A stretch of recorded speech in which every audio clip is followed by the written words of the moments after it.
Hello there, dear friends. My name is Isadora Mayfield Stone, and I am 71 years old. I've walked through 7 decades of laughter and tears, triumphs and heartbreaks, moments of profound joy, and periods of devastating loss.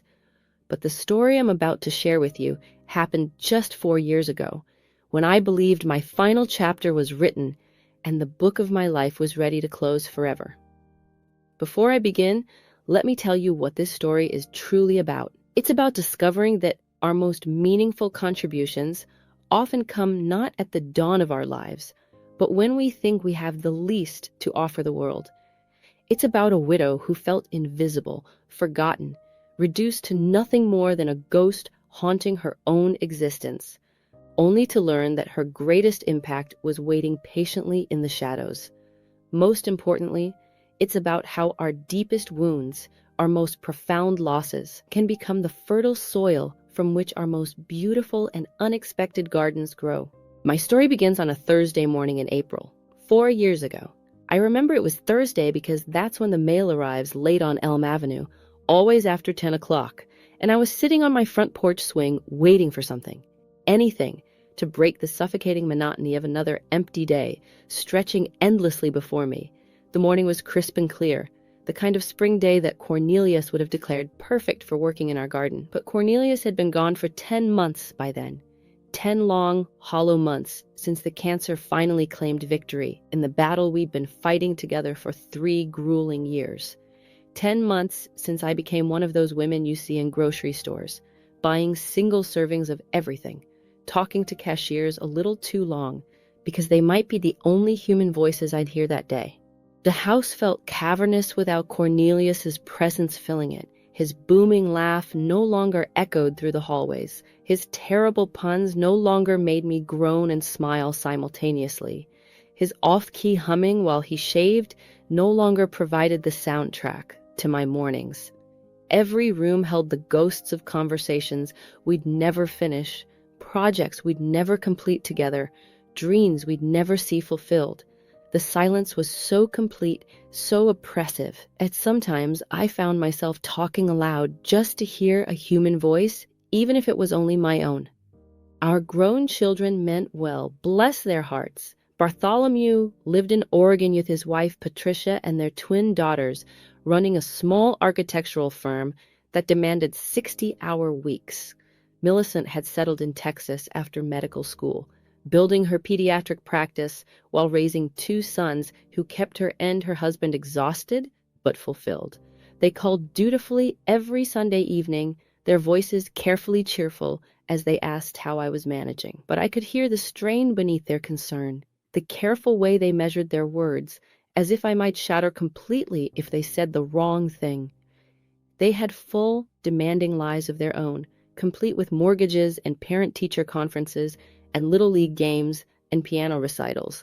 I didn't want to become another burden on their already overloaded shoulders, another worry keeping them awake at night. That Thursday morning, as I watched Mrs. Abernathy across the street tend to her prize-winning roses with the kind of focused attention I used to give to my own garden, I realized with a shock that I hadn't had a real conversation with another human being in 5 full days. The grocery clerk on Monday had asked, "Paper or plastic?" And I'd replied, "Paper, please," but that hardly qualified as meaningful human connection. The mailman had waved from his truck on Tuesday, and I'd waved back from my kitchen window, but we hadn't exchanged a single word. By Wednesday, the silence had become so heavy that I'd turned on the television just to hear voices, even though I wasn't really watching the programs. I made myself a cup of coffee. Black now, since Cornelius wasn't there to tease me about adding too much cream and turning perfectly good coffee into dessert in a cup, and sat at our old pine kitchen table. The table suddenly seemed enormous, designed for a family but now serving only one. The morning paper lay folded beside my cup, but I couldn't bring myself to unfold it. What was the point? The world was spinning forward. Events were happening. Life was continuing. But I felt like a spectator watching from behind soundproof glass, unable to participate, unable to matter. That's when I noticed the small classified advertisement tucked between the garage sale listings and lost pet announcements. It was just a few lines of text, but they seemed to leap off the page. Volunteers needed at Willowbrook Adult Day Center. Help bring joy to isolated seniors. No experience required, just compassion and a willingness to listen. Flexible schedules available. Below the text was a phone number and an address I recognized, only 20 minutes from my house, in the renovated Victorian district near downtown. I stared at that advertisement until the words blurred and my coffee grew cold. Part of me wanted to tear it out carefully and tuck it into my purse to carry it with me like a talisman of possibility. But the larger part of me, the part that had grown stronger and more insistent over the past 10 months, whispered that I was probably too broken, too empty, too lost in my own grief to help anyone else. What could I possibly offer to people who needed joy when I couldn't even find it for myself? I folded the paper carefully and set it aside, then spent the rest of the day moving like a ghost through the rooms of my too large house. I dusted furniture that wasn't dusty, reorganized closets that were already organized, and made a grocery list for food I didn't particularly want to eat. By evening, I was exhausted from the effort of filling hours with meaningless tasks, and I went to bed early with a book I couldn't focus on enough to actually read. But sleep wouldn't come. I lay in our king-size bed, acutely aware of the empty space where Cornelia should have been, and found myself thinking about that advertisement. Help bring joy to isolated seniors. The phrase echoed in my mind, and I wondered if those seniors felt as disconnected and purposeless as I did.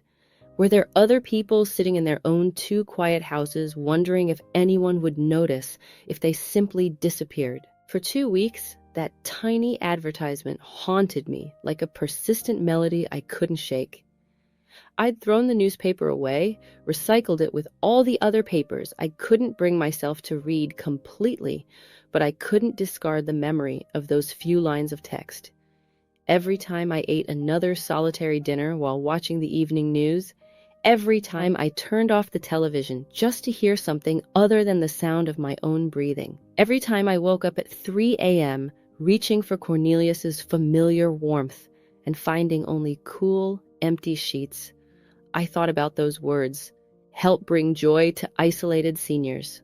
The turning point came on a Tuesday afternoon when the loneliness felt like a physical weight pressing down on my chest, making it hard to breathe normally. I'd spent the morning trying to clean out Cornelius's workshop in the basement, a task I'd been avoiding for months, and had made it through exactly one drawer before being overwhelmed by the collection of small tools, half-finished projects, and handwritten notes that represented 43 years of shared life. I sat on his workbench, surrounded by the detritus of his hobbies and projects, and felt the crushing weight of purposelessness settle over me like a heavy blanket. This was my life now, sorting through the remnants of someone else's existence while my own slowly faded into irrelevance. That's when I surprised myself by walking upstairs, finding the kitchen drawer where Cornelius had kept our old address book. Yes, we still used paper address books, preferring them to the digital alternatives our children had tried to teach us, and looking up Willowbrook Adult Day Center. My hands trembled as I dialed the number, and I had to hang up twice before I managed to let it ring. On the fourth ring, a warm voice answered with genuine enthusiasm. Willowbrook Day Center, this is Zelda speaking. How can I brighten your day? The question caught me off guard. When was the last time someone had asked how they could brighten my day? When was the last time anyone had suggested my day was worth brightening? I saw your advertisement about volunteers, I managed, my voice barely above a whisper. I'm not sure if I'm qualified, but I thought maybe I could. Oh, how wonderful!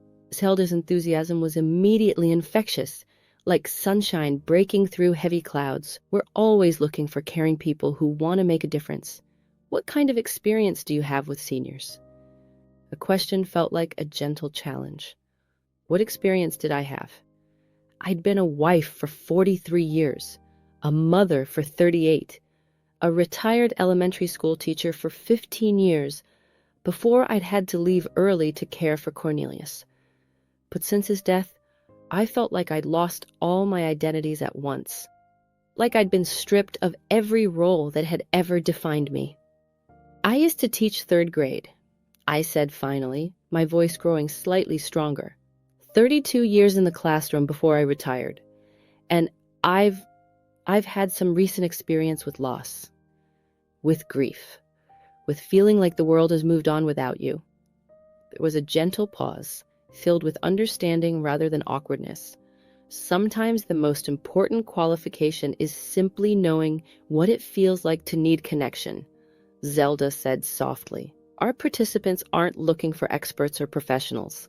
They're looking for genuine human beings who care about their stories and their experiences. Would you like to come in next week for an orientation? We could show you around, explain our programs, and see where your interests and skills might fit best. Interests and skills. When was the last time someone had asked about my interests and skills?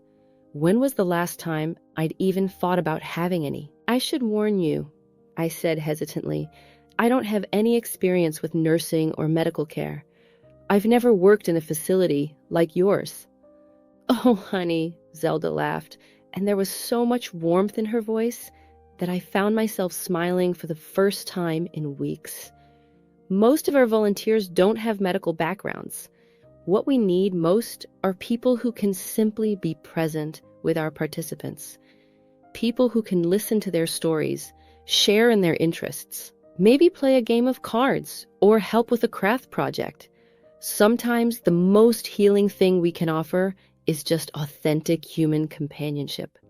I scheduled an appointment for the following Thursday, and after I hung up the phone, I did something I hadn't done since Cornelius died.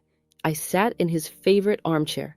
It felt strange at first, almost like trespassing, but also somehow comforting, as if I was trying on the possibility of moving forward instead of just surviving from one day to the next.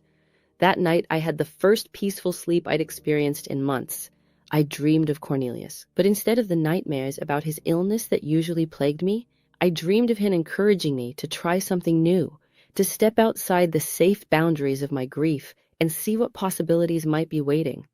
The morning of my appointment, I changed clothes 3 times, unsure what one wore to volunteer at a senior day center. Should I look professional, casual, maternal?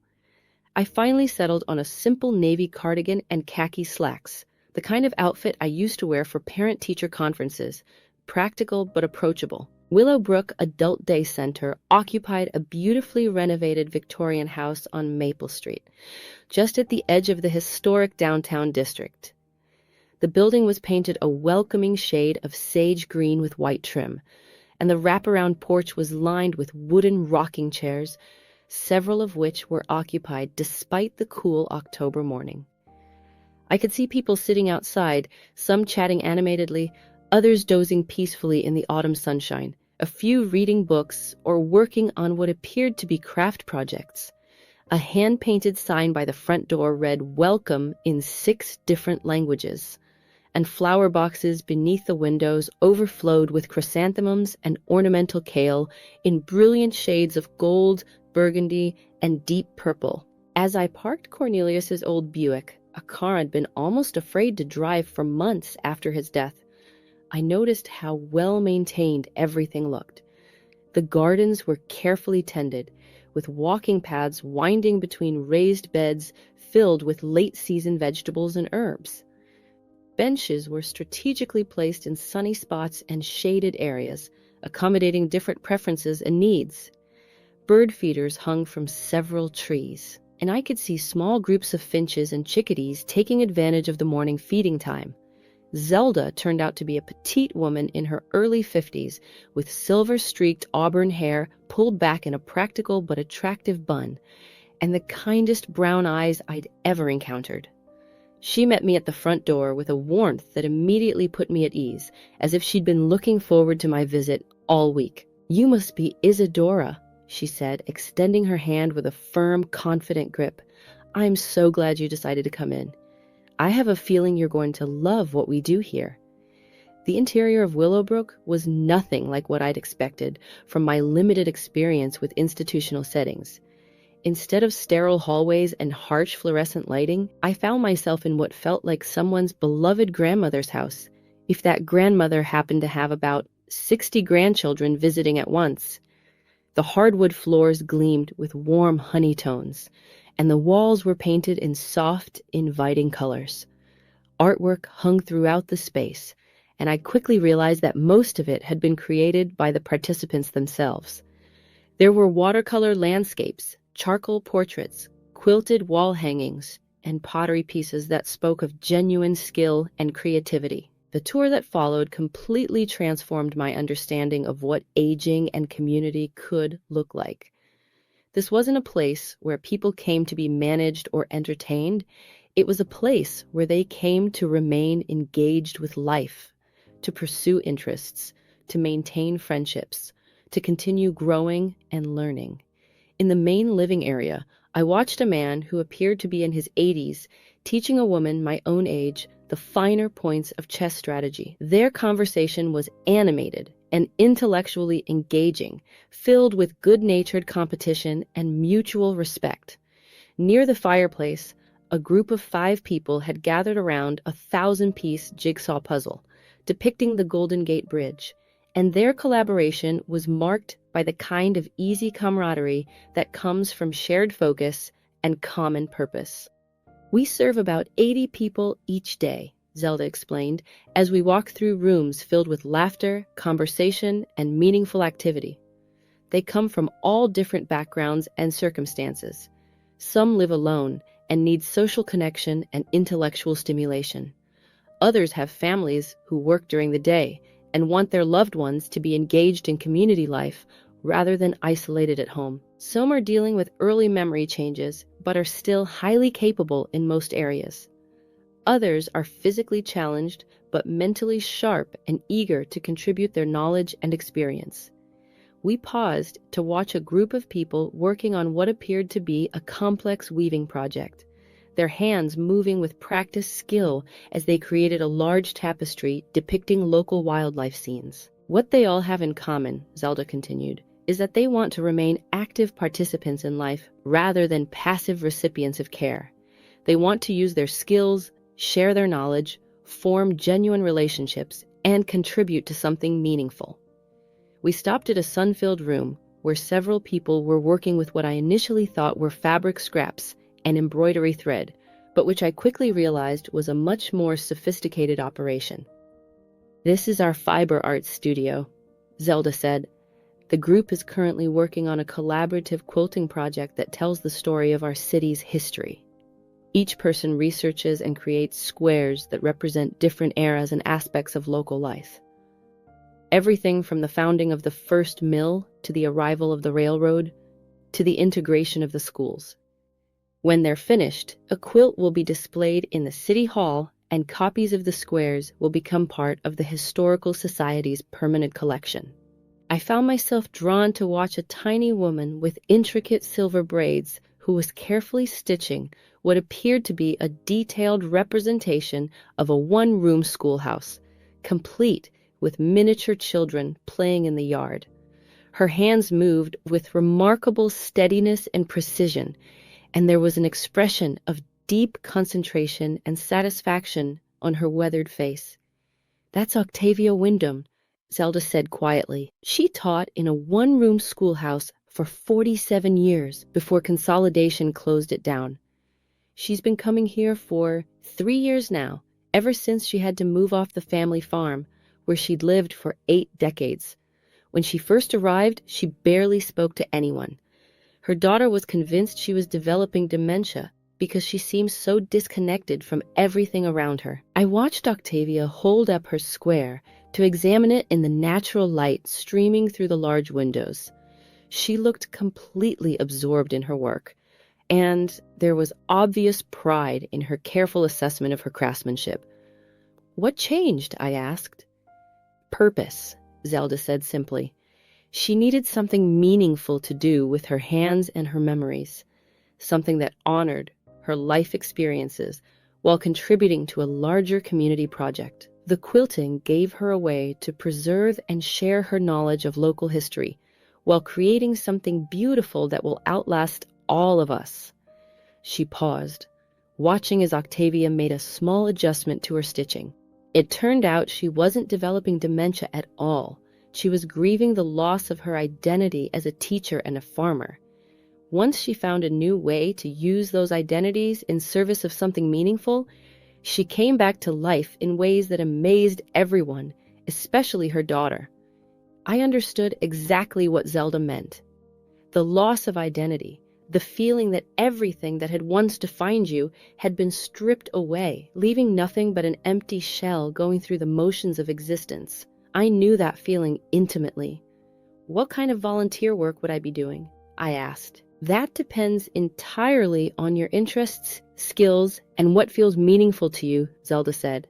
Some volunteers help facilitate activities and programs. Others provide one-on-one companionship for people who might not have many visitors or who are struggling with particular challenges. Some help with meals and transportation for field trips. Some assist with our special programs or help develop new ones based on their own expertise. She paused thoughtfully. What did you enjoy most about teaching? What made those 32 years in the classroom fulfilling for you? The question surprised me. I hadn't thought seriously about my teaching career in years, not since Cornelius's diagnosis had forced me into early retirement and transformed me from an educator into a full-time caregiver.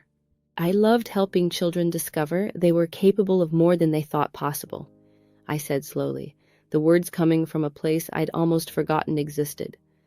I loved watching their faces light up when they finally understood a concept that had been frustrating them, or when they realized they could read a whole book by themselves, or when they created something they were truly proud of. The memory was surprisingly vivid and warming. I suppose what I loved most was being present for those moments when someone realized their own potential, when they saw themselves as capable and valuable. Zelda smiled, and I could see understanding and approval in her expression. I think you'll find that the desire to help people discover their capabilities doesn't disappear when your students turn 70 or 80 or 90. If anything, it becomes more important because society often stops believing in the potential of older adults. She was absolutely right, though I wouldn't fully understand just how right until I met Cordelia. Would you like to start with a trial period? Zelda asked. Maybe come in twice a week for a month and see how it feels. You can explore different activities, meet various participants, and get a sense of where your interests and skills might be most valuable. I found myself nodding before I'd consciously made the decision. Yes, I said. Yes, I think I would like that very much. As I filled out the basic volunteer paperwork, emergency contacts, availability preferences, background check authorization, I felt something I hadn't experienced in months, anticipation for the future, not just getting through the next day or surviving until bedtime, but actually looking forward to something specific, something that might matter. I started volunteering the following Tuesday, arriving at Willowbrook at 9 o'clock in the morning, with the same mixture of nervousness and excitement I remembered from my first day teaching 35 years earlier.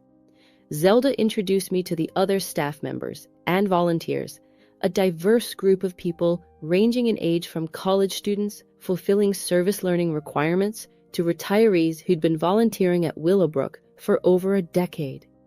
My initial tasks were simple and non-threatening, helping serve the mid-morning snack, assisting people with craft projects, providing transportation for those who needed help moving between activities. The work felt good in a way I hadn't expected. There was something deeply satisfying about being useful again, about having my help genuinely needed and appreciated. The participants themselves were nothing like the stereotypes I'd unconsciously absorbed about senior centers. Instead of passive, frail people waiting out their remaining years, I encountered individuals who were intellectually curious, socially engaged, and remarkably diverse in their backgrounds and interests. There was Augustus Pemberton, a retired railroad engineer who'd traveled all across the country during his 40-year career and could tell fascinating stories about the small towns and big cities he'd seen from train windows. Despite mobility challenges that required him to use a wheelchair, his mind was sharp as ever, and he'd appointed himself the unofficial historian of everyone's stories, encouraging people to share their memories and experiences. I met Prudence Weatherby, a former librarian who'd spent decades helping people find the information they needed, and who now brought that same research expertise to various group projects.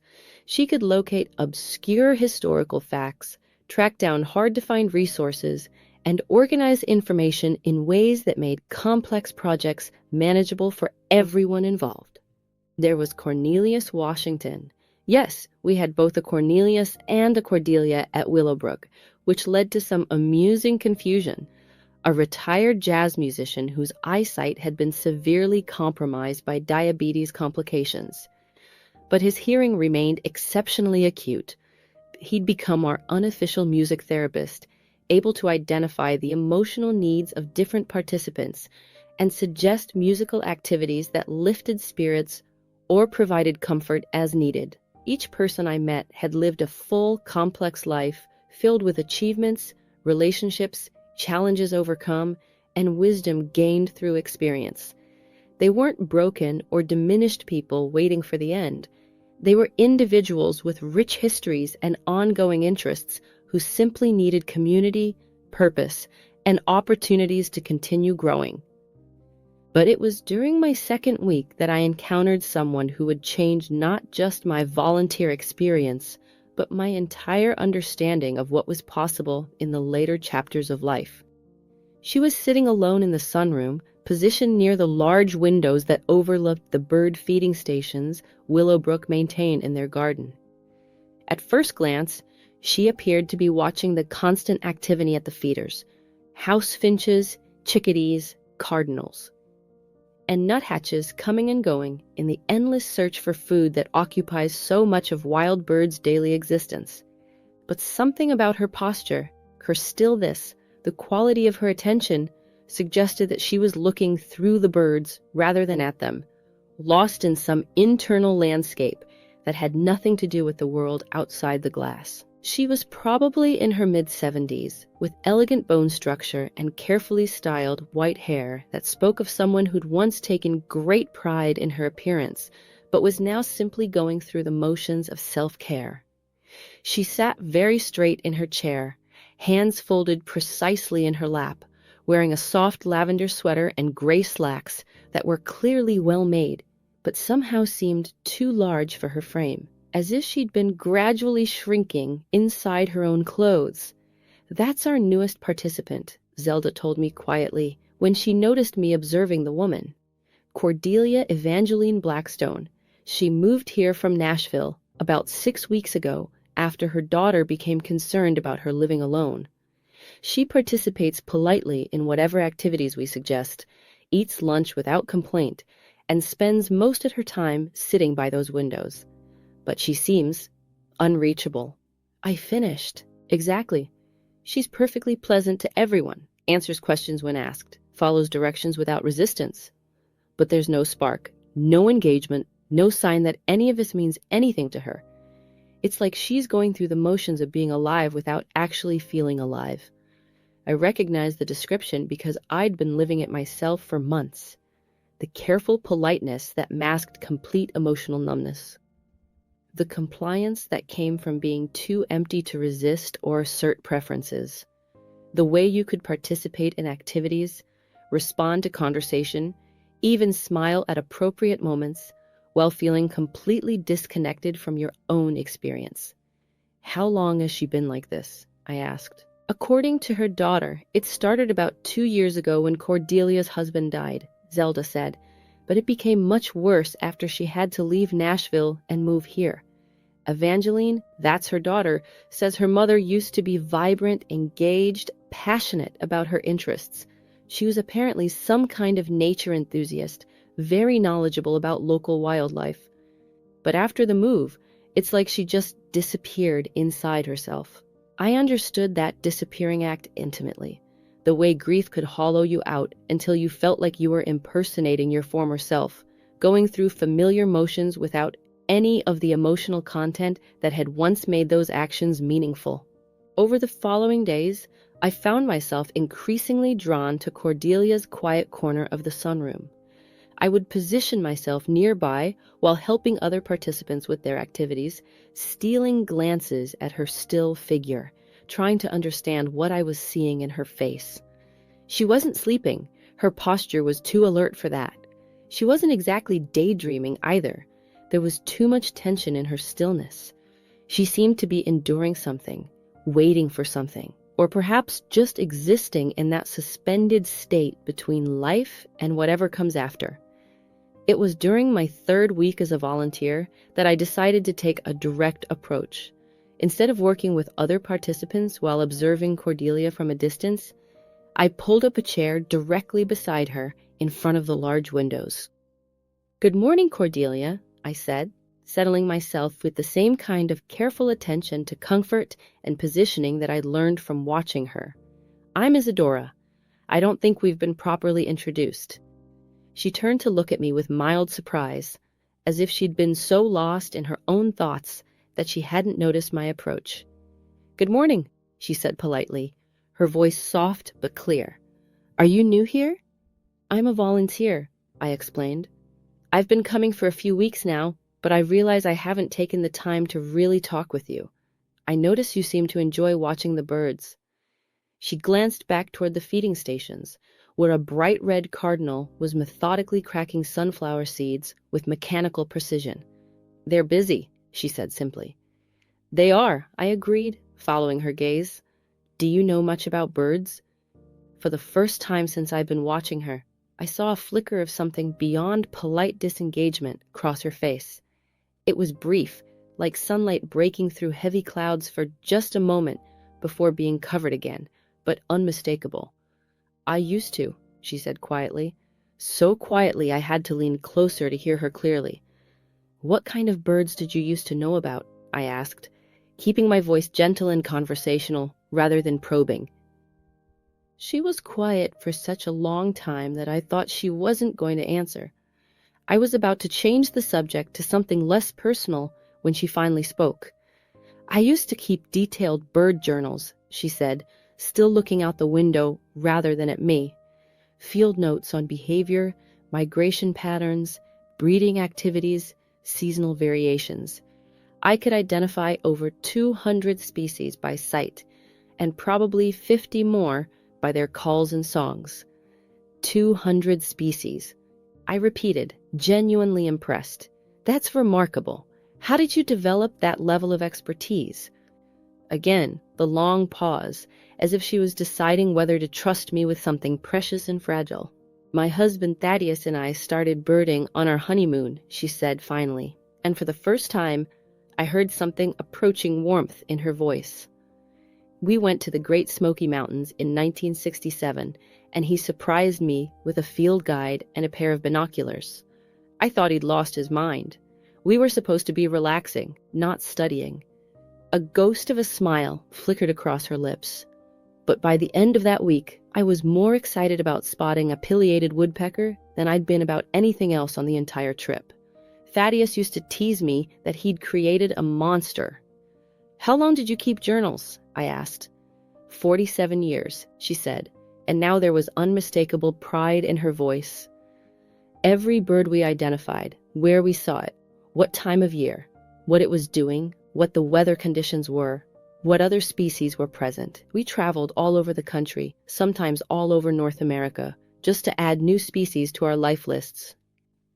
She paused, and I could see her remembering something specific, something that brought both joy and pain. We kept separate individual lists, but we also maintained a joint list of species we'd seen together.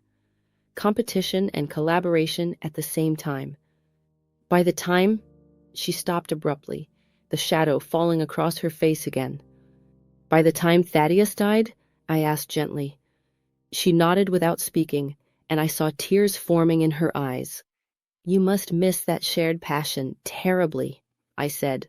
I miss everything, she whispered, echoing my own feelings so perfectly that I felt tears rising in my own eyes. I miss having someone who understood why seeing a rare bird was exciting. I miss having someone to plan trips with, someone to compare notes with, someone who cared about the same small details that seemed important to me. I felt a familiar tightness in my chest, the recognition of grief that matches your own. How long has Thaddeus been gone? 2 years and 4 months, she said, the precision suggesting she'd been counting every day. And how long since you moved here from Nashville? 8 months, she replied, and I could hear the weight of displacement in those 2 words. I understood that weight completely. The loss of place that compounds the loss of person. The way familiar surroundings become impossible to maintain, while unfamiliar ones feel like exile. Tell me about Nashville, I said. What was your life like there?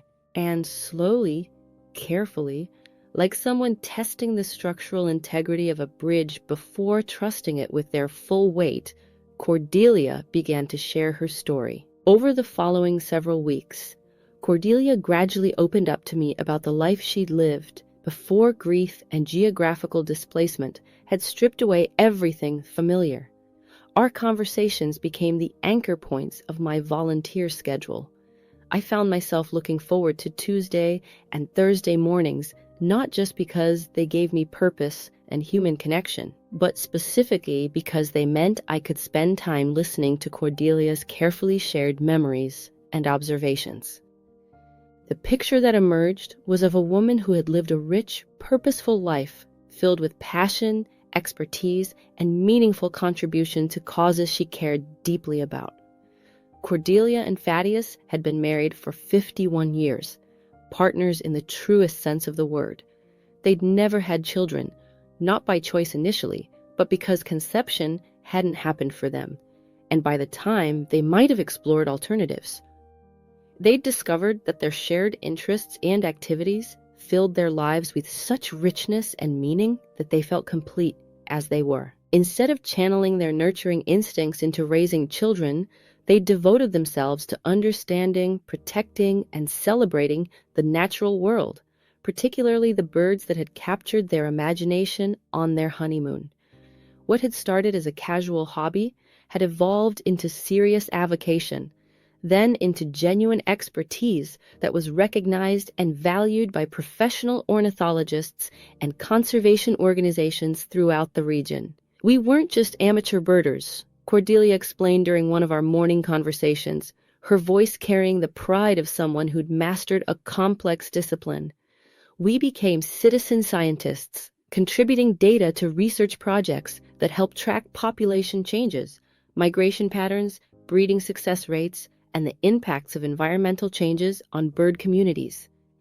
She described how she and Thaddeus had maintained their home in Nashville as an unofficial wildlife sanctuary, carefully landscaping with native plants that would provide food and shelter for local bird species, installing different types of feeders to attract diverse species, building and maintaining nesting boxes designed for specific birds' requirements. We had feeders in the front yard, the side gardens, and all along the back property line, she told me. And I could hear the satisfaction in her voice as she remembered the carefully orchestrated ecosystem they'd created. Different types for different species. Niger feeders for goldfinches and siskins, suet feeders for woodpeckers and nuthatches, nectar feeders for hummingbirds, seed feeders with various opening sizes to accommodate different beak shapes and feeding behaviors. It sounds like you created a real sanctuary, I said. We did, she said, and for a moment her entire demeanor changed, becoming animated and engaged in a way I'd never seen before. Thaddeus built specialized nesting boxes, some for bluebirds, some for wrens, some for chickadees. He researched the precise entrance hole sizes, internal dimensions, mounting heights, and spacing requirements for each species. We maintained detailed records of which boxes were used each year, how many eggs were laid, how many successfully fledged. She paused, looking out at Willowbrook's single bird feeder with an expression that was part appreciation, part longing. We grew native plants specifically chosen to attract butterflies and provide natural food sources for birds. Coneflowers, black-eyed Susans, native grasses that produced seeds, berry-producing shrubs and trees. Our property was certified as a backyard wildlife habitat by the National Wildlife Federation. You must have seen incredible variety, I said. Over the years, we documented 97 species on our property, she said with obvious pride. Some were year-round residents, some were seasonal migrants, some were occasional visitors. We knew the individual personalities of some of the regular birds. There was a pair of cardinals that nested in the same holly tree for 7 consecutive years, and a family of chickadees that would actually take seeds from our hands if we sat very still. The more she talked, the more I could see the depth of knowledge and passion that had been hidden beneath her polite disengagement. This wasn't someone who dabbled in a hobby. This was someone who developed genuine expertise through decades of careful observation and study. Beyond our own property, Thaddeus and I participated in organized bird counts and surveys, she continued. The Christmas bird count, the Great Backyard Bird Count, breeding bird surveys for the State Wildlife Agency, migration monitoring at local parks and nature preserves. Our data became part of larger scientific databases used to track population trends and inform conservation decisions. I was beginning to understand the scope of what she'd lost when Thaddeus died and she'd been forced to move. It wasn't just a husband and a home. It was an entire life's work, a complex system of knowledge and contribution that had given meaning and structure to every season of every year. What happened after Thaddeus died? I asked gently. Cordelia's expression grew distant again, and I could see her retreating into that internal landscape where I'd first found her. For about 6 months, I tried to maintain everything myself, she said quietly. I kept filling the feeders, recording observations, submitting data to the citizen science projects, but it felt hollow without someone to share the discoveries with. When I saw something exciting, a rare species, an unusual behavior, a successful nesting, my first instinct was always to call for Thaddeus to come look. And then I'd remember. She paused, and I could see her struggling with the memory. The property became too much for me to manage alone. The gardens needed constant attention. The feeders required daily maintenance. The nesting boxes needed seasonal cleaning and repairs. I was 73 years old, trying to maintain a 2-acre wildlife sanctuary by myself, and I was failing at it. That must have been heartbreaking, I said. It was like watching everything we built together slowly deteriorate, she said. The gardens became overgrown. Some of the feeders broke, and I couldn't figure out how to fix them. The nesting boxes went uncleaned because I couldn't safely climb the ladders to reach them. I was letting down all the birds that had come to depend on our habitat. I could hear the guilt in her voice, the way she blamed herself for being unable to single-handedly maintain something that had been designed as a partnership. What did your daughter think about the situation? Evangeline had been worried about me for months, Cordelia said. She lives here in town, moved here about 10 years ago when her husband got transferred for his job. She has 2 teenage children and a demanding career as a physical therapist, so she couldn't visit Nashville as often as she would have liked. But when she did come, she could see that I was struggling. Cordelia shifted in her chair, and I could see the discomfort that came with recounting difficult memories. The turning point came last winter, when I fell while trying to fill the feeders during an ice storm. I wasn't seriously hurt, but I couldn't get back up, and I was lying in the cold for over an hour before a neighbor happened to see me. That's when Evangeline put her foot down. She insisted you move here? She gave me 2 choices. Cordelia said with a rueful smile, I could move to senior living here in town, where she could check on me regularly, or she could move back to Nashville and uproot her family to take care of me. She made it clear that staying alone in that big house was no longer an option.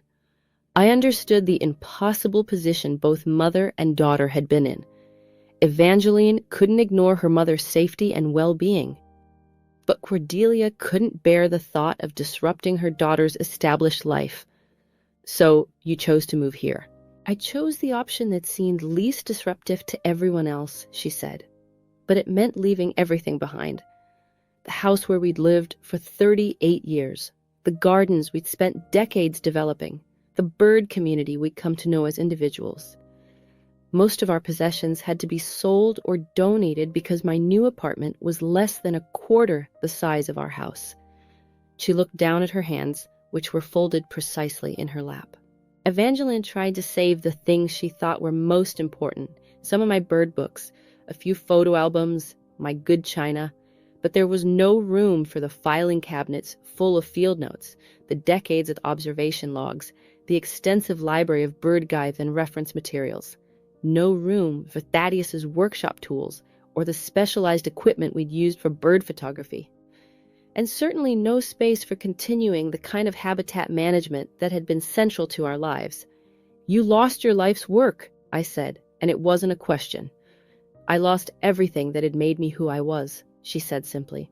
I went from being Cordelia Blackstone, citizen scientist and wildlife advocate, to being Cordelia Blackstone, elderly woman who needed to be taken care of. The apartment complex where she now lived had strict rules about bird feeders, which they considered potential attractions for rodents and sources of mess. Her windows faced a parking lot rather than trees or gardens. The closest thing to wildlife she could observe from her new home were pigeons scavenging for food scraps and the occasional crow rummaging through garbage cans. I went from seeing 30 or 40 species regularly in my own backyard to seeing pigeons, she said with bitter irony. From contributing meaningful data to scientific research to having nothing to contribute to anyone. The depth of her loss was staggering. It wasn't just grief for her husband or adjustment to a new living situation. It was the complete dismantling of an identity that had been built over 5 decades. Have you been able to find ways to stay connected to birding since you moved here? I asked. She shook her head. At first, Evangeline would drive me to local parks occasionally, thinking it might cheer me up. But it was almost worse than not seeing birds at all. I'd spot species I recognized, start to feel that old excitement, and then remember that there was no point in recording the observation. No one to share it with, no larger purpose being served. She looked out at Willowbrook's feeding station, where a small flock of house finches was busily cracking seeds. I still notice birds automatically. It's impossible to turn off 50 years of trained observation, but now it just makes me sad instead of energized. It reminds me of everything I've lost. I sat quietly for a moment, absorbing the full scope of what Cordelia had shared with me. Her situation was about much more than the typical challenges of aging or adjusting to senior living. She was someone who had developed genuine expertise in a field that contributed to scientific knowledge and environmental conservation, and all of that expertise was now sitting idle because no one had recognized its value or found a way to connect it to meaningful activity. Cordelia, I said finally, what if there was a way to use your knowledge and experience here? What if we could create opportunities for you to share what you know and contribute to bird research again? She looked at me with something between hope and skepticism. What do you mean? I mean, what if we developed a serious birding program here at Willowbrook? Not just casual bird watching, but real citizen science, data collection, species identification, meaningful contribution to research projects. You could teach others what you know while getting back to work that matters to you. For the first time since I'd known her, Cordelia's entire demeanor changed. Her posture straightened, her eyes brightened, and I could see the engaged, passionate person she'd been before grief and displacement had buried her under layers of resignation. Do you think that would be possible? She asked, and I could hear both hope and fear in her voice. I think it's exactly what this place needs, I said, and I think you're exactly the person to make it happen. That afternoon, I stayed after my regular volunteer hours to talk with Zelda about Cordelia's background and my idea for developing a serious birding program. I explained the depth of Cordelia's expertise, her experience with citizen science projects, and her knowledge of habitat management and species identification. "It's a wonderful idea," Zelda said immediately.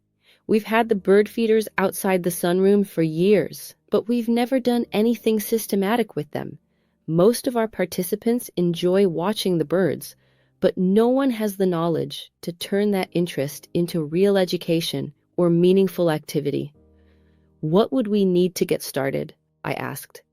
"Permission from the administration, which I don't think will be a problem given our mandate to provide meaningful activities.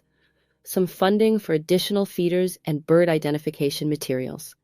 And most importantly, we'd need Cordelia to be willing to take on a leadership role." "She seemed interested when I brought it up," I said, "but I think she's scared that she's lost her confidence, that she won't remember everything she used to know." "That's understandable," Zelda said, "but expertise like what you're describing doesn't just disappear. It might be rusty from lack of use, but the foundation is still there." She paused thoughtfully. "What if we started small, set up one additional feeder with better sight lines from the activity rooms, get some field guides and identification charts, and see if we can generate interest among other participants? If it works well on a small scale, we could gradually expand, and if Cordelia finds her confidence again by teaching others, and we'd have something really special," Zelda said with a smile. "We'd have meaningful work that uses her expertise, educational programming that engages other participants, and a way for everyone involved to contribute to something larger than themselves." When I presented the idea to Cordelia the following week, her response was more complex than I'd expected. Instead of immediate enthusiasm, I saw a mixture of excitement, fear, and something that looked like grief. "I would love nothing more than to share what I know about birds," she said slowly. "But I'm terrified that I've lost too much, forgotten too much. What if I misidentify a species in front of other people? What if I can't remember the details that used to come so easily?" "Cordelia," I said gently, "you've been observing and studying birds for nearly 50 years.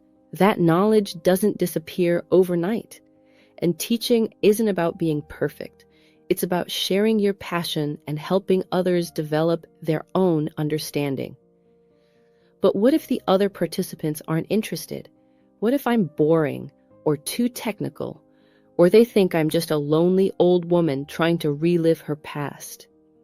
I recognized the fear in her questions because I'd felt it myself when I'd first considered volunteering at Willowbrook. The fear that you've lost your abilities, that you no longer have anything valuable to offer, that people will see through your pretense of competence and discover how empty and uncertain you really feel. "What if they're interested?" I asked. "What if you have exactly the knowledge and experience that could open up a whole new world of wonder and appreciation for them? What if there are people here who have always been curious about birds but never knew how to learn more?" She was quiet for a long time, looking out at the feeder, where a bright red cardinal was methodically selecting and cracking sunflower seeds. "I do miss having a reason to really pay attention to birds instead of just noticing them," she said finally. "I miss feeling like my observations mattered to someone." "Then let's start there," I said. "Let's begin with one feeder, one group of interested people, and see what happens." And that was the beginning of everything. The transformation didn't happen overnight, but it began immediately. Once Cordelia committed to the idea of developing a birding program at Willowbrook, she threw herself into planning with an energy and focus I'd never seen from her before. The woman who had spent weeks sitting silently by the window suddenly became animated, purposeful, filled with ideas and enthusiasm. Our first step was getting approval from Willowbrook's administration and securing modest funding for additional equipment. To my surprise, the proposal was received with immediate enthusiasm. Dr. Patricia Morrison, Willowbrook's program director, had been looking for innovative activities that would provide intellectual stimulation and meaningful purpose for participants. This is exactly the kind of programming we want to offer, she told us during a meeting to discuss the details. Activities that use our participants' knowledge and expertise rather than just entertaining them. Projects that connect to larger purposes and provide opportunities for real contribution. The initial budget was modest, enough for 2 additional bird feeders, a variety of seed types, basic field guides, and materials for record keeping.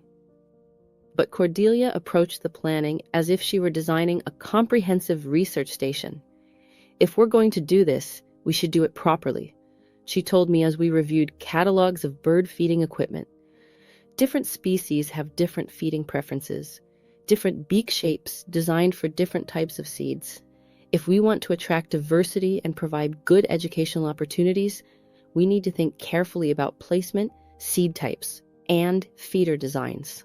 She drew detailed diagrams showing optimal spacing between feeders, sight lines from various windows and seating areas, and seasonal considerations for attracting different species. Her knowledge was encyclopedic, and her attention to detail impressive.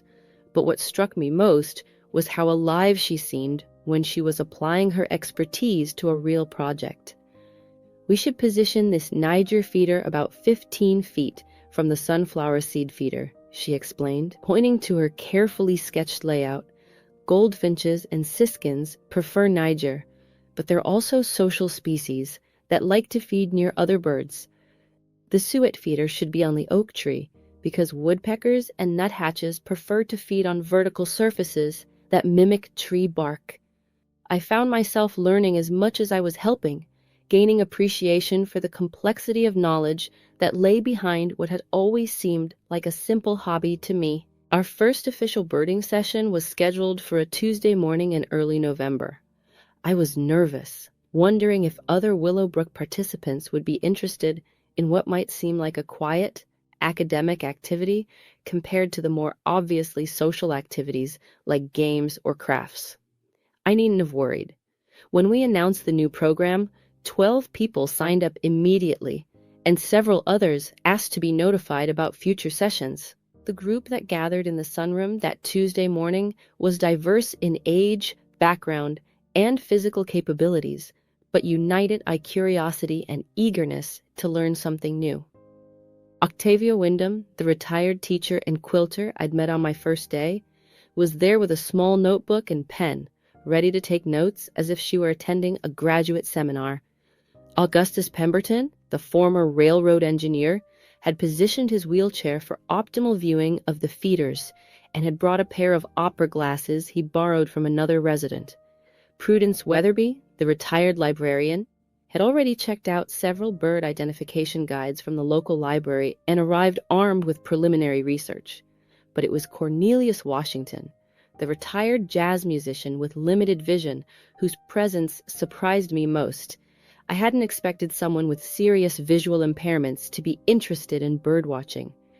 I may not be able to see the birds clearly, he explained when I asked about his interest, but I can hear them beautifully. I've always been curious about matching the sounds to the species, learning to identify birds by their songs and calls. As our small group gathered around the windows overlooking the feeding stations, I could see Cordelia's nervousness returning.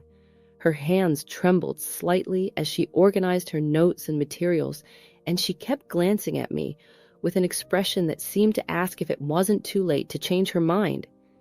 "I'm not sure I remember how to teach," she whispered to me as the participants settled into their chairs and turned their attention to her. "Just share what you love," I whispered back. "Trust your knowledge and your passion." And that's exactly what she did.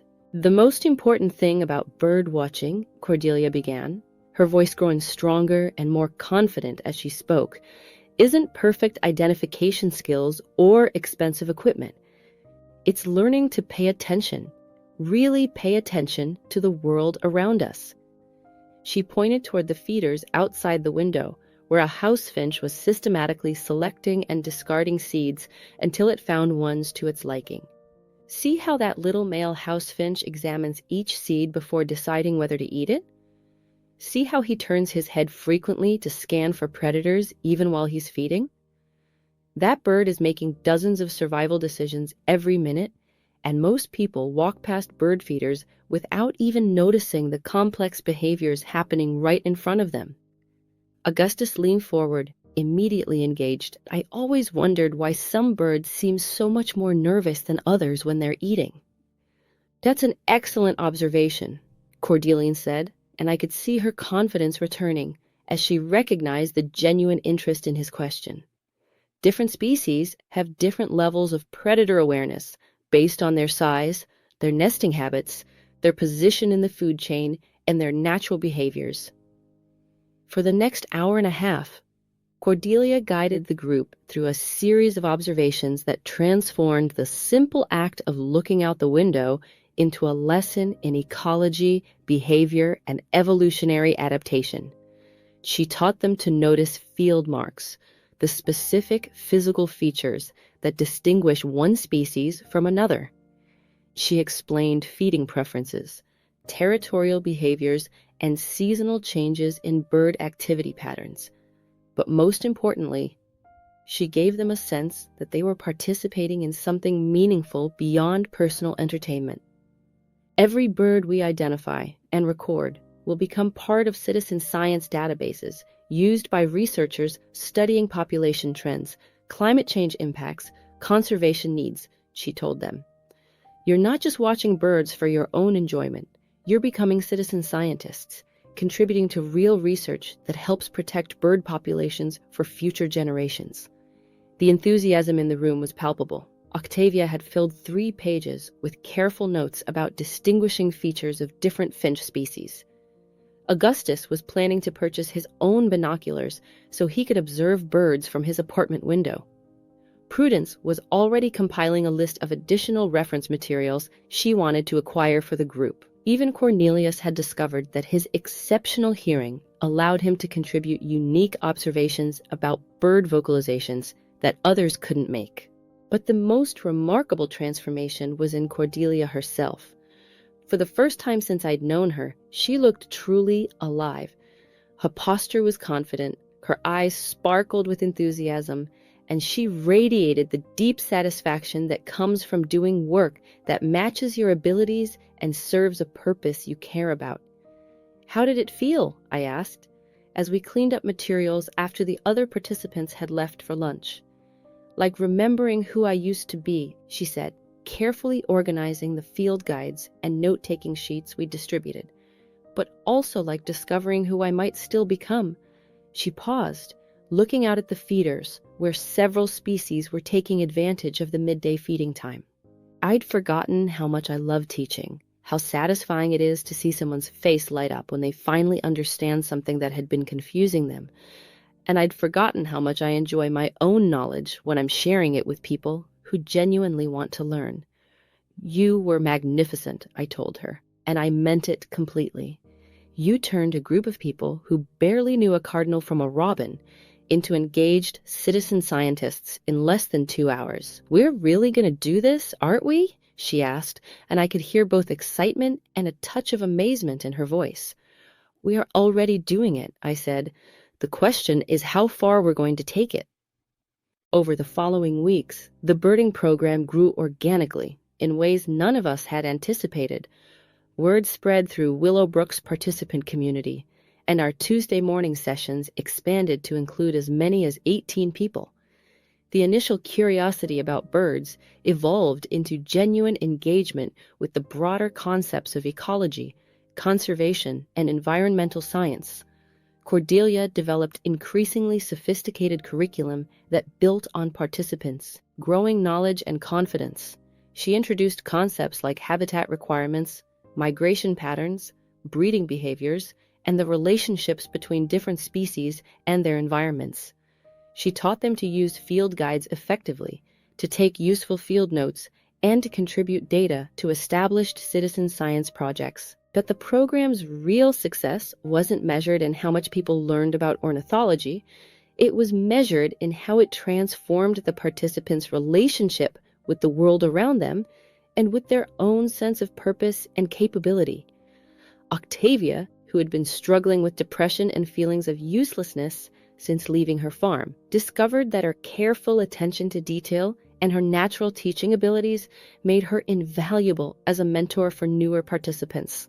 She began maintaining comprehensive observation logs that documented not just species identifications, but weather conditions, seasonal patterns, and behavioral observations that added depth to the group's data collection. Augustus found that his knowledge of local geography, combined with his newfound bird identification skills, made him the group's unofficial expedition leader. Despite his mobility limitations, he began researching and planning short field trips to nearby parks and nature areas, using his railroad experience to identify accessible locations where participants could observe different habitats and species. Prudence appointed herself the program's researcher and historian, tracking down scientific papers related to their observations, maintaining correspondence with professional ornithologists, and ensuring that their data contributions met the standards of the citizen science projects they joined. Even Cornelius, whose visual limitations had initially seemed like a barrier to participation, became the group's audio specialist. His exceptional hearing and musical training allowed him to identify subtle differences between similar-sounding species, and he began teaching others to recognize birds by their songs and calls, a skill that proved invaluable during the winter months when many species were more easily heard and seen. But perhaps the most significant change was in the relationships between participants themselves. The shared focus on something outside their own immediate circumstances created genuine friendships based on common interests and mutual respect, rather than just proximity and convenience. "It's not just about the birds," Zelda observed during one of our program planning meetings. "It's about giving people a reason to pay attention to the world around them, instead of focusing only on their own limitations and losses. It's about providing opportunities for them to use their intelligence, their knowledge, their natural curiosity in ways that feel meaningful and important." She was absolutely right. The birding program had become a form of therapy that didn't feel like therapy, education that felt like adventure, social connection that grew naturally from shared wonder, rather than forced interaction. As winter approached, our program faced its first significant challenge. Many of the bird species we'd been observing during the fall would migrate south for the winter, and several participants worried that the program would become less interesting during the colder months when bird activity was reduced. Cordelia saw this as an opportunity rather than a problem. "Winter birding is completely different from fall and summer birding," she explained to the group during our last November session. "We'll see species that don't visit us during warmer weather. We'll learn about how birds adapt to cold temperatures, how they find food when insects are scarce, how they shelter from storms, how their social structures change to help them survive harsh conditions." She was absolutely right. Our winter sessions became explorations of survival strategies and adaptation that were every bit as engaging as our earlier observations of feeding and territorial behaviors. We learned to identify year-round residents versus winter visitors versus birds that were just passing through on longer migration journeys. We discovered how bird behavior changed with weather patterns, how feeding needs shifted with temperature changes, how social structures adapted to resource scarcity. More importantly, the program provided continuity and purpose during a season when many participants typically became more isolated and depressed due to reduced mobility and fewer outdoor activities. Instead of focusing on the limitations winter imposed on their movement and activities, they had something to anticipate and engage with regardless of weather conditions. By February, our modest birdwatching group had evolved into something more substantial and organized. We were contributing data to 4 different citizen science projects: eBird, the Great Backyard Bird Count, Project Feeder Watch, and a local university's study of urban bird populations. Our observations were being incorporated into databases used by researchers studying population trends, habitat preferences, and climate change impacts.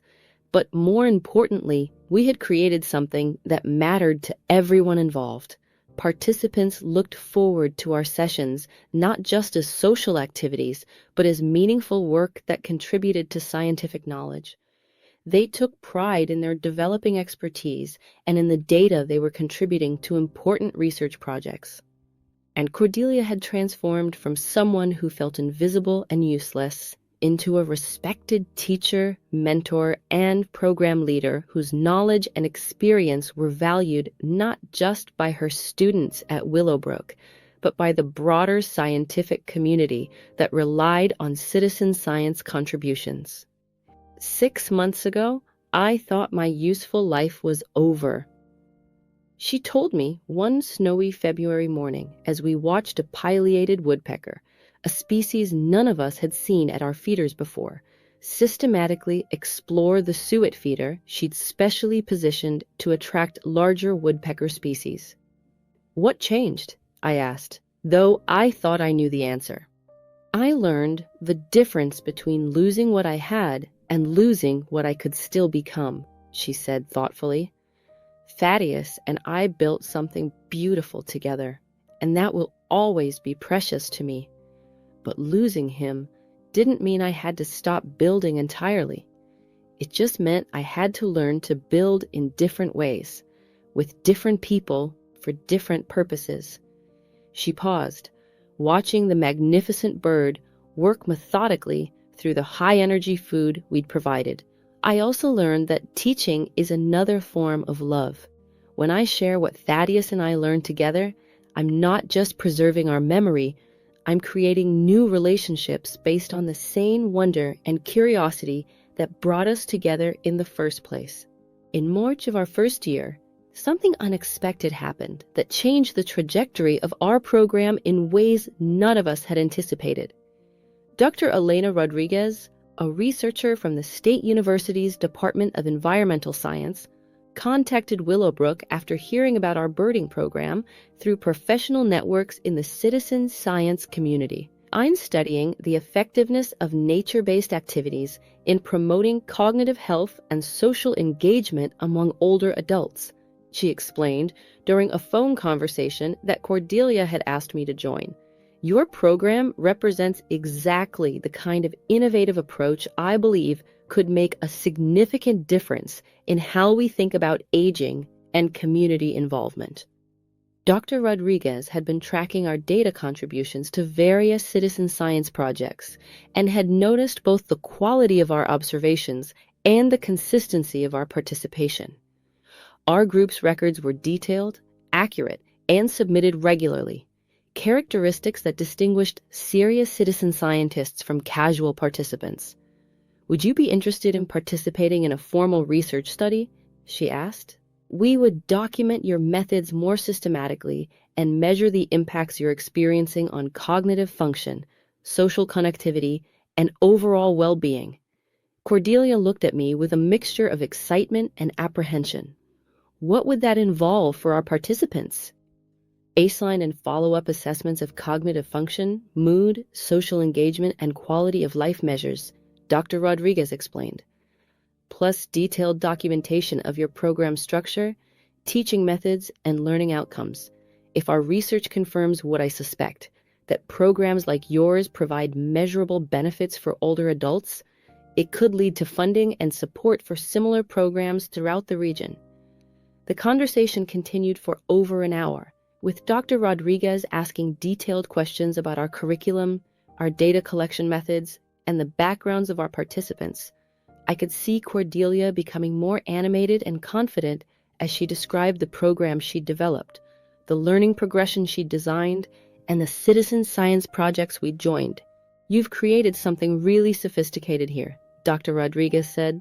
This isn't just recreational bird watching. It's genuine environmental education with meaningful research components.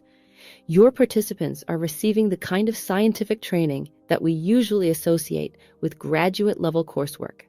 After the call ended, Cordelia sat quietly for several minutes, processing what had just happened. A university researcher wants to study what we've created, she said finally, and I could hear wonder in her voice.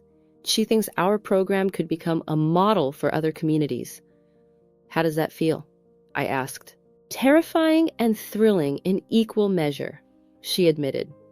A year ago, I was just trying to get through each day without falling apart completely. Now, someone wants to study our work because it might help other people live more meaningful lives. We presented the research opportunity to our participants during our next session, and the response was unanimously enthusiastic. The idea that their learning and their data contributions could be part of formal, scientific research that might benefit other seniors was exactly the kind of meaningful purpose they've been seeking. You mean we're not just playing around with a hobby? Augusta said with obvious satisfaction. We're contributing to real knowledge that could help other people. You've always been contributing to real knowledge, Cordelia pointed out. Every observation we've recorded has become part of scientific databases.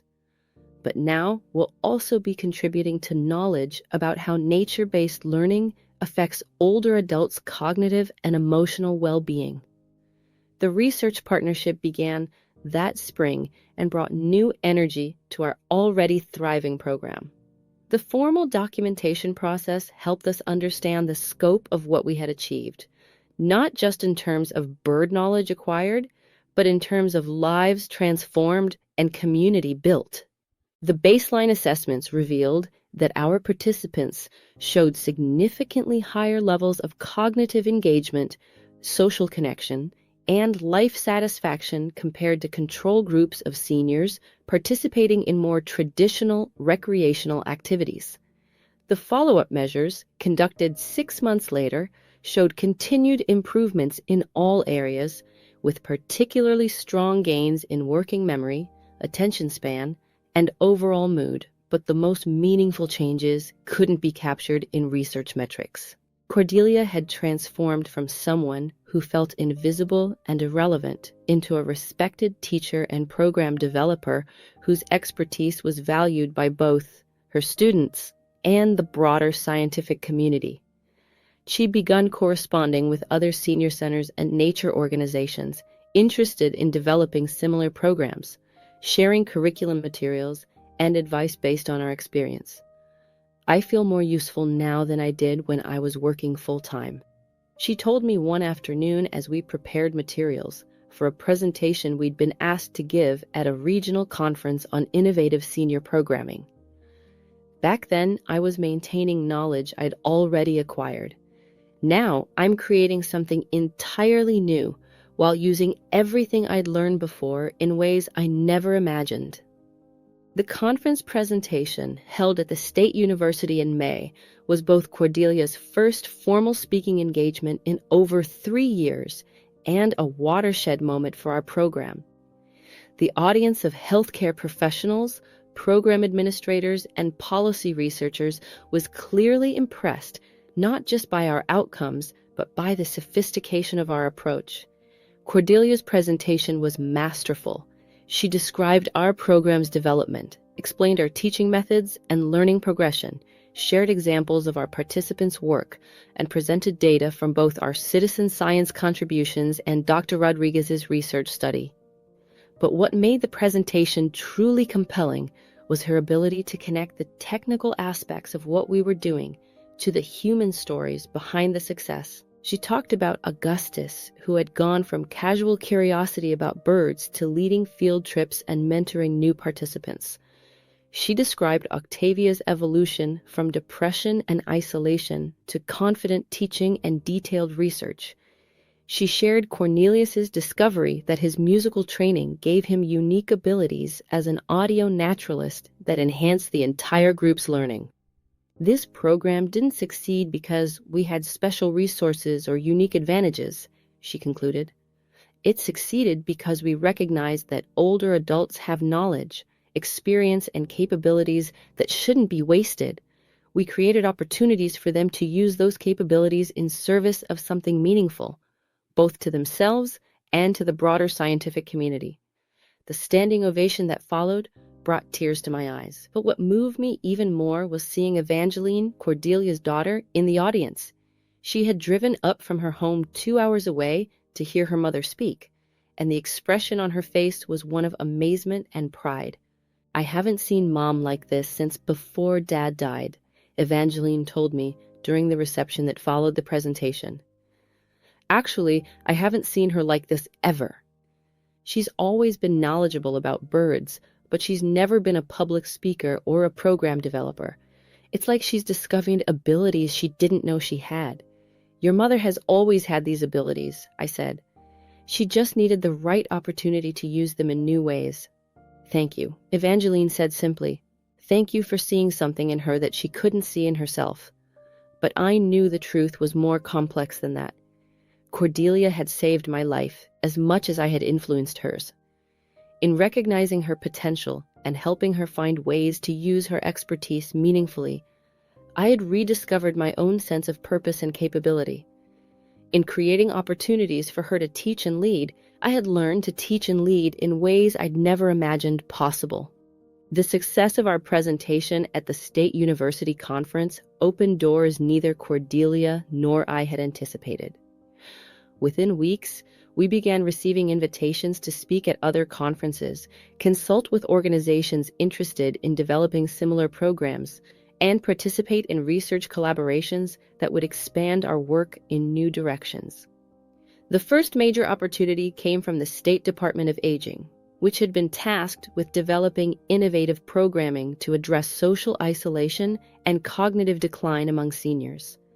They offered funding for a pilot project that would replicate our birding program model at 5 other senior centers throughout the state, with Willowbrook serving as the training site and Cordelia as the primary consultant. They want us to train other people to do what we do, Cordelia explained to me after the initial phone conversation with the department's program director. Not just share our materials, but actually teach other seniors how to develop and lead similar programs in their own communities. The implications were exciting and slightly overwhelming. Our small program that had grown from one woman's need to reconnect with her expertise had the potential to impact hundreds of other seniors throughout the state. "Are you interested?" I asked. "I'm terrified," she said honestly, but also more energized than I've felt in years. If what we've learned here can help other people find the same kind of purpose and engagement we've discovered, how can we not try? The pilot project launched in September with an intensive training workshop at Willowbrook that brought together potential program leaders from the 5 participating sites. The participants were a diverse group: retired teachers, environmental educators, nature enthusiasts, and experienced volunteers who shared our belief that seniors needed opportunities for meaningful engagement rather than just entertainment. Cordelia rose to the challenge magnificently. She had prepared comprehensive training materials that covered everything from basic ornithology and habitat management to teaching strategies and citizen science protocols. But more importantly, she shared the philosophy that had made our program successful: the conviction that older adults have knowledge and capabilities that should be valued and utilized. "Don't underestimate your participants," she told the training group during one session.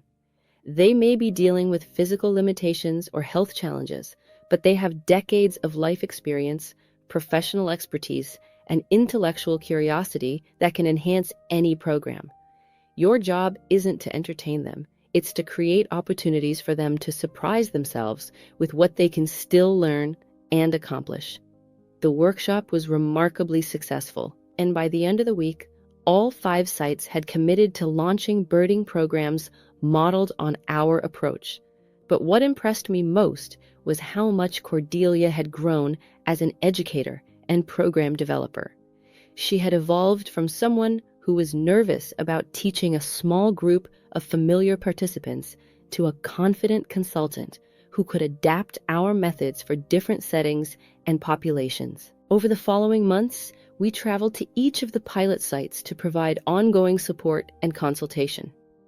It was fascinating to see how our basic model adapted to different environments and participant groups while maintaining its essential characteristics: respect for participants' intelligence and experience, focus on meaningful contribution to scientific knowledge, and commitment to genuine learning rather than superficial activity. At the Urban Senior Center in Springfield, the program attracted retired professionals who brought analytical skills and attention to detail that enhanced the group's data collection capabilities.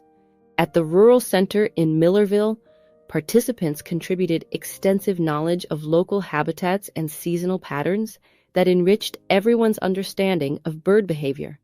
At the Community Center, serving predominantly Spanish-speaking seniors, the program became bilingual, with participants sharing bird names and folklore from their countries of origin. Each site faced different challenges and discovered different strengths, but all reported similar outcomes: increased participant engagement, improved social connections, enhanced sense of purpose, and measurable contributions to citizen science projects. By the end of the first year, the pilot project had exceeded all expectations. Participation rates were high, retention was excellent, and the quality of citizen science data being generated was impressive enough to attract attention from professional ornithologists and environmental researchers. Dr. Rodriguez's formal evaluation of the pilot project confirmed what we had observed anecdotally. Participants in the birding programs showed significant improvements in cognitive function, social engagement, life satisfaction, and sense of purpose, compared to control groups participating in more traditional senior center activities. What you've created isn't just recreational programming, Dr. Rodriguez told us during the final evaluation meeting. It's a form of environmental education and scientific engagement that happens to be perfectly suited for older adult learners. The combination of intellectual challenge, social interaction, meaningful contribution, and connection to nature addresses multiple factors that contribute to successful aging. But for me, the most significant measure of the program's success wasn't found in research data or participation statistics. It was found in the individual stories of transformation that I witnessed week after week. There was Margaret Fitzgerald, a retired nurse from the Springfield site, who had been struggling with depression following her husband's death from Alzheimer's disease. She discovered that her medical background gave her unique insights into bird anatomy and behavior that enhanced the group's learning. She began leading sessions on bird rehabilitation and wildlife health, finding new purpose in combining her professional expertise with her growing knowledge of ornithology. At the Millerville site, I met Jeremiah Blackwood, a former farm equipment mechanic who had felt useless after arthritis forced him to retire.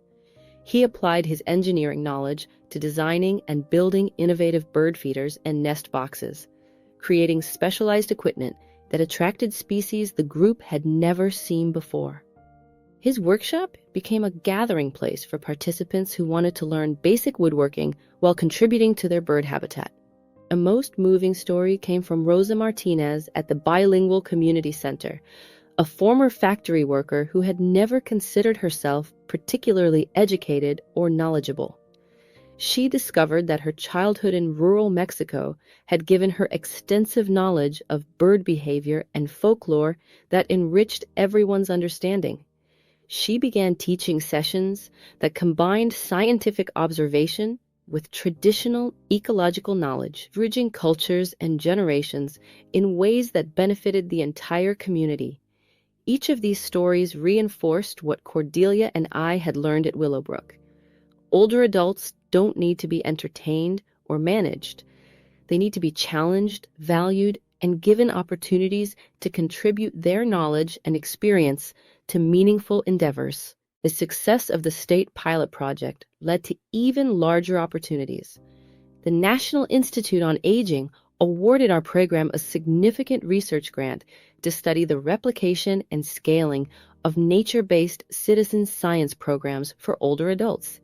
The grant funding would allow us to expand to 15 states over 3 years, training hundreds of program leaders and potentially reaching thousands of senior participants. We're going to be traveling all over the country, Cordelia told me as we reviewed the grant requirements and travel schedule. Teaching workshops, providing consultation, evaluating programs. It's like having a second career I never imagined possible. How does that feel? I asked. Like the universe has a sense of humor, she said with a laugh. 3 years ago, I thought my productive life was over. Now I'm busier and more professionally challenged than I've ever been. But she grew more serious as she continued. What amazes me most is that this work feels like the natural evolution of everything Thaddeus and I built together, rather than a replacement for it. I'm using all the knowledge we accumulated, all the skills we developed, all the passion we shared. But I'm using them in ways we never anticipated, with people we never met, for purposes we never imagined. 2 years into the national expansion of our program, something happened that brought my own journey full circle in the most unexpected way. I was at home one evening, working on curriculum materials for an upcoming training workshop, when the phone rang. The caller identified herself as Dr. Sarah Chen, a gerontologist from Johns Hopkins University. "I'm calling about your birding program," she said, "but specifically about your role in developing it. I'm researching innovative approaches to volunteer engagement with older adults, and your story keeps coming up in my interviews." I was confused. My story? Yes, the woman who saw potential in a grieving widow and helped her transform that grief into a program that's now impacting thousands of seniors nationwide.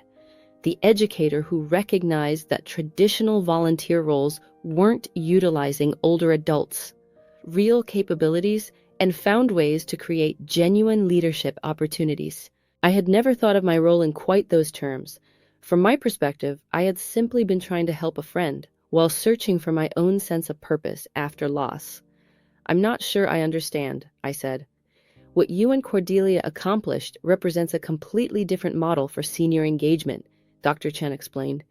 "Instead of positioning older adults as passive recipients of services or entertainment, you created a program that positions them as experts, teachers, and contributors to scientific knowledge.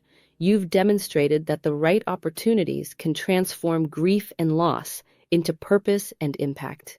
She paused, and I could hear papers rustling in the background. "I'd like to interview you about your experience for a book I'm writing about innovative aging programs. But more than that, I'd like to invite you to co-author a paper about your volunteer engagement model. What you've created has implications that go far beyond birding programs." The conversation that followed was both flattering and bewildering. Chen wanted to document our approach not just as a successful senior program, but as a new model for addressing the knowledge and expertise that older adults possess, but rarely get to use meaningfully after retirement. "Most volunteer programs ask seniors to stuff envelopes or serve meals," she explained. "Important work, but not work that utilizes their professional knowledge, life experience, or intellectual capabilities. What you did was different. You identified someone with genuine expertise and created opportunities for her to use that expertise in ways that benefited both her and the broader community." Over the following months, I found myself in an unexpected new role, consultant and researcher studying volunteer engagement models for older adults. The paper Dr. Chen and I co-authored, titled "From Grief to Growth: Transforming Senior Expertise into Community Asset," was published in the Journal of Gerontological Social Work and began attracting attention from aging services organizations throughout North America. The irony wasn't lost on me. Just as Cordelia had discovered new professional identity and purpose through our birding program, I was discovering that my own experience had value beyond my personal healing process. The widow who had thought her useful life was over had become a recognized expert in volunteer engagement and program development. But the most meaningful recognition came from an unexpected source. 3 years after I'd first walked into Willowbrook as a grieving widow who thought she had nothing to offer anyone, I received a call from the mayor's office. The city was establishing awards for outstanding community volunteers, and I had been selected to receive the inaugural award for innovative program development. The ceremony was held at City Hall on a beautiful spring evening. Cornelius would have been proud, I thought, as I looked out at the audience filled with friends from Willowbrook, colleagues from the various programs we'd helped establish, and family members who had traveled to be there. Bartholomew had flown in from Oregon with his wife and daughters. Millicent had driven up from Texas with her husband and sons. They sat in the front row, beaming with pride at their mother who had surprised them all by discovering capabilities they'd never suspected she possessed. But it was Cordelia's presence that meant the most to me. She sat with Evangeline and her grandchildren, all of them wearing buttons featuring photographs of various bird species we'd observed over the years. When I was called to the podium to accept the award, she started the standing ovation that followed. 4 years ago, I began, looking out at the faces of people who had become far more than colleagues. They had become family. I thought my story was ending. I had lost my husband, my sense of purpose, my connection to meaningful work. I felt invisible, irrelevant, just taking up space in a world that had moved on without me. I paused, finding Cordelia's face in the audience.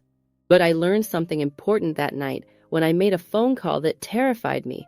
I learned that endings aren't failures. They're opportunities for new beginnings we never imagined possible. I learned that our most devastating losses can become the foundation for our most meaningful contributions. I talked about how volunteering at Willowbrook had connected me with people whose stories and expertise had enriched my life immeasurably. I described how Cordelia's knowledge and passion had inspired a program that now served hundreds of participants across multiple states. I emphasized that the real heroes of this story weren't the program developers or administrators, but the older adults who had proven that age is no barrier to learning, growing, and contributing to causes larger than themselves. The birding program didn't succeed because we had special resources or unique advantages, I concluded, echoing words Cordelia had spoken at conferences around the country. It succeeded because we believed that older adults have knowledge, experience, and capabilities that shouldn't be wasted. We created opportunities for them to use those capabilities in service of something meaningful, and they exceeded every expectation we might have had. After the ceremony, as the reception wound down and people began to leave, Cordelia and I found ourselves sitting together in the same kind of companionable silence that had characterized so many of our early conversations by the bird feeders at Willowbrook. Do you ever think about how different our lives might have been if you hadn't made that phone call 4 years ago? She asked. I considered the question seriously. I think about it often, I said, but not with regret. I think about it with amazement at how much can change when we're willing to step outside our fear and grief long enough to see what might be possible. I used to think that wisdom came from avoiding change, from maintaining stability and continuity, Cordelia said thoughtfully. But I've learned that real wisdom might be about embracing change, about being willing to plant new seeds, even when you can't predict what will grow from them. She was right. The seeds we had planted together, tentatively, uncertainly, with no grand vision of what they might become, had grown into something neither of us could have imagined. Our small birdwatching group at Willowbrook had become a national program serving thousands of participants. Our personal healing from grief and loss had become professional expertise that was helping other communities develop their own innovative programs. Now, 5 years after I first walked through the doors of Willowbrook as a grieving widow who thought her useful life was behind her, I find myself in a position I could never have imagined. I am the director of the National Senior Citizen Science Initiative, a program that has grown from our small birding group to encompass dozens of different nature-based learning programs serving over 3,000 participants in 38 states. But more importantly, I have found a life that honors both my past and my future. I still miss Cornelius every day, and I still wear my wedding ring as a symbol of the love we shared. But his death is no longer the defining fact of my existence.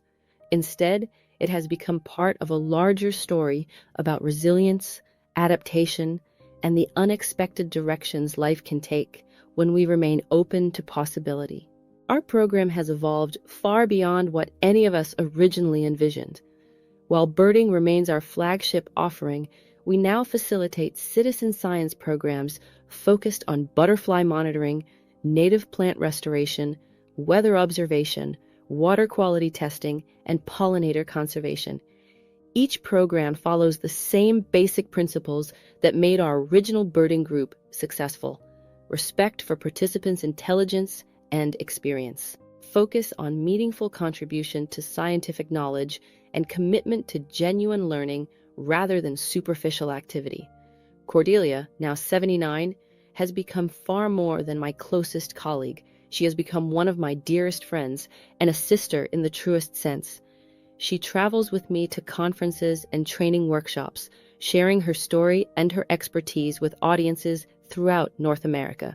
Her book, Never Too Late to Fly, a guide to citizen science for older adults, has become the standard reference for programs like ours.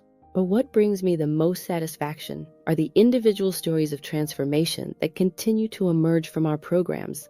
Last month, I received a letter from Harold Pemberton, no relation to our Augustus, a retired chemistry professor from Montana, whose depression following his wife's death had worried his children so much they were considering moving him to assisted living. He discovered our water quality monitoring program at his local senior center and became so engaged in studying the impacts of agricultural runoff on local streams that he's now collaborating with university researchers on a major environmental study. From Arizona came the story of Elena Vasquez, a former seamstress who thought she had no valuable knowledge to contribute until she joined a butterfly monitoring program and realized that her lifetime of careful observation, developed through decades of detailed needlework, made her exceptionally skilled at identifying subtle differences between similar species. She's become a trainer for other programs and has been invited to present her observations at an international Lepidoptera conference. These stories remind me daily of what Cordelia and I learned during those first uncertain months at Willowbrook. Older adults don't need to be entertained or managed. They need to be challenged, valued, and given opportunities to contribute their knowledge and experience to meaningful endeavors. The research documenting our program's outcomes continues to support what we observed anecdotally from the beginning. Participants show significant improvements in cognitive function, social connectivity, physical health, and overall life satisfaction. But more importantly, they report a renewed sense of purpose and relevance that transforms their relationship with aging itself. I used to think getting older meant becoming less capable, less valuable, less relevant to the world, wrote one participant from our pollinator conservation program in Vermont. But this program taught me that getting older can mean becoming more focused, more selective about how you spend your energy, more able to contribute knowledge gained through decades of experience to causes that really matter. That sentiment captures perfectly what Cordelia and I have learned through this journey. Aging doesn't have to mean diminishment. It can mean concentration, distillation, the focusing of accumulated wisdom and expertise in service of purposes that transcend our individual concerns. My own children have watched this transformation with amazement and pride. Bartholomew, who used to call dutifully but briefly because he worried that longer conversations would depress me, now calls because he's genuinely interested in my work and wants to hear about the latest developments in our programs. Millicent has started encouraging her own patients' grandparents to look for citizen science programs in their communities. Having seen firsthand how much such engagement can contribute to healthy aging. But perhaps the most meaningful change is internal.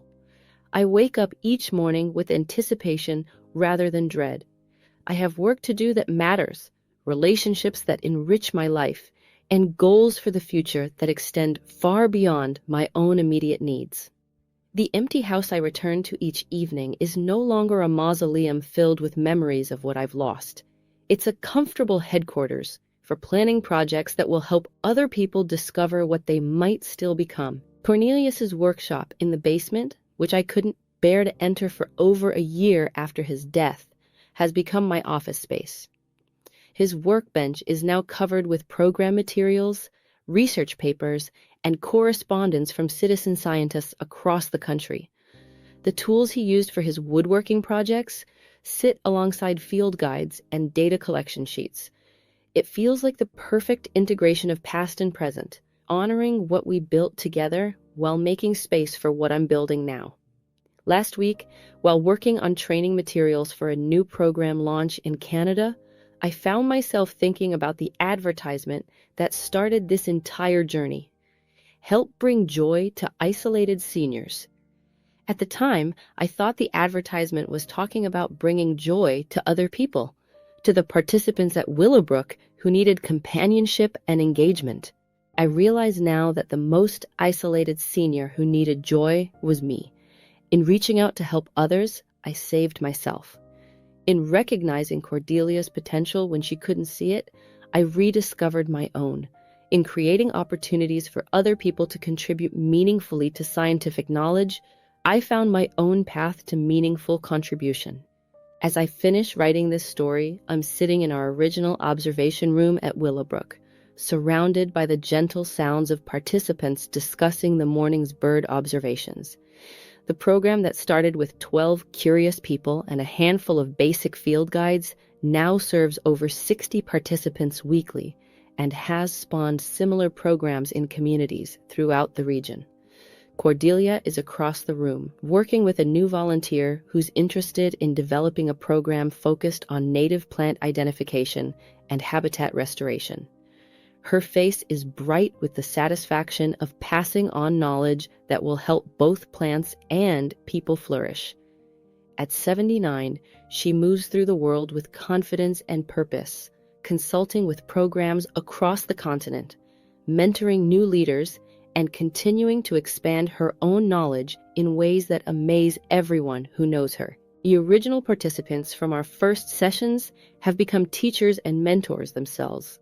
Augustus, now 85, still leads field trips and has trained volunteers at 6 other sites to use his accessibility-focused approach to birding. Octavia has written a guide for integrating local history with nature observation that's being used by environmental education programs throughout the Midwest. Prudence has established a lending library of specialized field guides and reference materials that serves programs across 3 states. Even Cornelius Washington, whose visual limitations we initially worried might prevent full participation, has become a nationally recognized expert in audio birding techniques. His recordings of bird songs and calls are used by educational programs throughout North America, and he's been invited to present workshops at major birding festivals and conferences. We are all still growing here, in our own time and in our own ways, proving every day that life's most beautiful seasons may come not at the beginning, but in the fullness of years when we have learned how to tend both gardens and souls with wisdom, patience, and love. The program itself continues to evolve and expand. We now maintain partnerships with universities in 12 states, contributing data to research projects that inform conservation policy and environmental management decisions. Our participants have co-authored scientific papers, presented at professional conferences, and received recognition from major ornithological organizations for their contributions to citizen science. But perhaps the most important thing we've proven is that it's never too late to plant something new. When Cornelius died, I thought that growth and possibility were gifts reserved for the young, that aging meant inevitable decline until death provided relief. I was wrong. What I learned from Cordelia and from all the participants in our programs is that human beings have a remarkable capacity for adaptation and growth at any age. We can learn new skills, form new relationships, find new purposes, and make meaningful contributions to causes larger than ourselves, regardless of how many years we've accumulated. The garden taught me that endings are not failures. They're completions that make space for new growth. Cornelius's life wasn't diminished because it ended. It was complete and meaningful, and it provided the rich foundation from which my new life could grow. If I could leave you with one message from this story, it would be this. Look for ways to use your knowledge and experience in service of others. Seek out opportunities to learn new skills or apply old skills in new contexts. Be willing to start small and grow gradually. Most importantly, don't let fear of failure prevent you from trying something that could transform not just your own life, but the lives of others around you. You have seeds of possibility within you that have not yet been planted. The question is not whether you're too old or too damaged or too inexperienced to grow something new. The question is, what are you waiting for? Plant something, tend it carefully, be patient with the growth process, and prepare to be amazed by what can flourish in the rich soil of a life fully lived. A bird doesn't ask a seed how old it is before deciding whether to plant it. Nature simply provides the right conditions, good soil, adequate moisture, proper light, and allows the natural process of growth to unfold. The seeds you plant today may take time to germinate, but with care and attention, they will grow into something more beautiful than you can imagine. Trust the process. Trust yourself. And remember, it's never too late to begin again. The morning light streaming through the windows illuminates the faces of people who have become far more than program participants. They have become teachers, researchers, friends, and family.